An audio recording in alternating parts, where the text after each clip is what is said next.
Socrates said that he had a daemon, and by which he meant an internal voice. And he said that he always listened to it. And then that was what made him different from other people, that he always listened to this voice. And the voice didn't tell him what to do. It told him what not to do.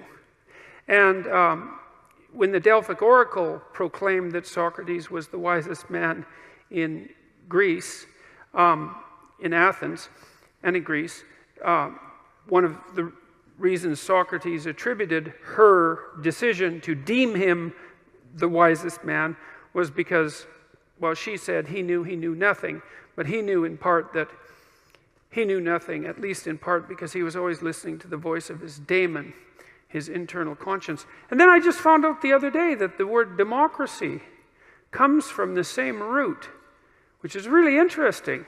Like, I had no idea that was the case, because what it suggests, it's so fascinating looking at how words are related to one another historically, because you find strange connections between ideas that you would never imagine, and sometimes they're unbelievably profound. And so the basic, what happened historically is that, well, so there was the concept of the Socratic daemon. Now, it was the daemon that Socrates listened to when he decided that he was not going to run when the Athenians decided that they were going to put him to death, the Athenian aristocrats, right? Because they thought that he was corrupting the youth by, talking to them and telling them the truth. And I suppose that's certainly grounds for chasing someone out of your town. Anyways, they gave him plenty of notice because they didn't really want to kill him. They just wanted to get the old goat the hell out to some other city where he could cause trouble there. And his friends were, making plans to scurry him away from Athens. And he went out and consulted his daemon, and it told him not to leave. And that was a big shock to Socrates because, of course, he didn't want to die. And but yet he had decided that he was always going to follow the dictates of the daemon. And so he did something that only a philosopher would do, was reversed his assumptions. He thought, oh, well, I was afraid of dying, and my daemon said, stick around, and so I must be wrong. It must be worse to risk not following that internal voice than to risk this form of death, which is a question you have to really wrestle with, and one his friends weren't very happy about. But in any case, he didn't run, and we have two good court-like documents attesting to that, one written by someone named Xenophon and the other by Plato. They're very interesting documents. I would highly recommend reading them. They're very short, and one of the reasons I would recommend reading them, apart from the fact that they're fascinating and short, is that you also get the sense from what Socrates wrote that because he had lived his life fully, no holds barred in some sense, that he could let it go when the time came. And that's an interesting thing, because, well, it's a question I think that we all wrestle with. We should, is like, well, is there a purpose to our life? And, well, that's a hard question. And then if there is a purpose, well, how is it expressed? And then if there is a purpose and our lives are truncated, as they are by death, then how can that purpose have significance? And those are hard questions. But Socrates' experience seemed to be that he had lived enough in his life so that when push came to shove, which it certainly did, he was able to gracefully let it go. And he attested to that with his death. And that's fairly convincing, that's a fairly convincing argument.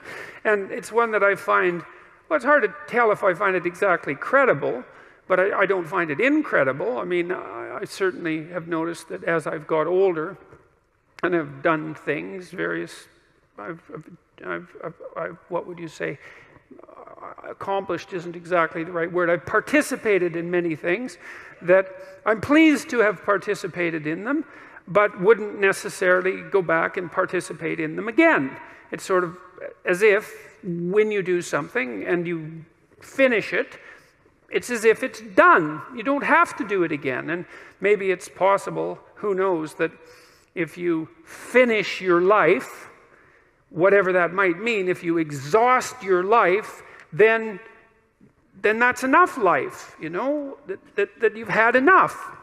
And I mean, that doesn't mean that I try not to keep myself healthy and that I want to die tomorrow. It doesn't mean any of that. I'm trying to stick around as long as I can, but there's still that curiosity about the relationship between life and mortality, and the possibility that a life well lived exhausts itself in some fundamental sense, so that you can be satisfied, let's say, with what you were. There is some psychological evidence that bears on this. If you ask people what they regret, especially as they get older, what they generally report is things not done. So they don't regret so much mistakes they've made, although of course people obviously regret mistakes they've made as well. So they don't exactly regret sins of commission, right? Errors that they've actively made. They torment themselves for opportunities that had presented themselves that they did not, let's say, exploit or engage in. And I think that's worth thinking about too, because one thing that I have become convinced about with regards to human consciousness, which I think is equivalent to the spark of divinity in some sense that our fundamental stories insist has been placed within us, is that human consciousness is that faculty that confronts potential itself. I think there's good neurological evidence for this, by the way, for those of you who are scientifically minded, because we build circuits within us for habitual action that we've practiced many times that seem to run in a very deterministic fashion. And we are a strange combination of deterministic and non-deterministic as far as I can tell. But what our consciousness seems to be for is to encounter those things that we have not yet encountered. And those things that we have not yet encountered seem to me to be those things that have not yet been brought into being. And so you could say that what our consciousness is for the encounter with potential.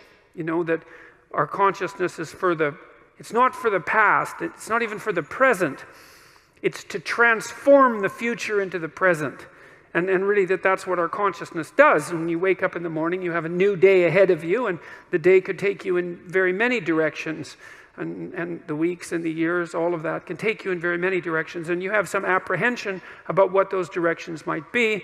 You have some apprehension about what role your choices might make in transforming that potential into one form of actuality or another. I mean, you certainly know that there are dreadful mistakes that you might be very tempted to make that would produce all manner of hell around you and still be tempted to do it. It seems like it's sitting there right in front of you as a possibility. You also know that, you could haul yourself up out of bed and attend to your duties and do the sorts of things that you're supposed to and set a few things right that day and that week, and that likely things would at least not be worse, and they would probably be better. And I do believe that I don't understand how this can be the case. I don't understand how it is that consciousness can function in that way, because I think to understand that, we would have to understand what it means for the future to be only potential rather than actuality, and who the hell understands that? I mean, no one. And then we'd have to understand how it is that our conscious choices and our conscious ethical choices transform that potentiality into actuality, into reality, into the present and the past. And we certainly act as if we believe that that's what we do. We upbraid ourselves. For example, when we do a bad job of it, we're upset with our children and those we love if we don't believe that they're living up to their potential. We're guilty and ashamed when we make choices that we feel are inappropriate. We understand to some degree that the manner in which time lays itself out has something to do with the ethics of our choice. And again, I would say that's a very deep idea. I think it's the most true idea I know. It's very emphasized, that idea emphasized in ancient religious stories such as those that are outlined in Genesis, or in Genesis with its strange insistence that, God is that which brings order out of chaos, formless potential, generates the world out of formless potential, and that we're somehow made in that image, which seems to me to be the case. And that the proper way, by the way, to go about acting in that image is to act in relationship to the potential that confronts you with truth and with courage, with careful articulation. That's the logos.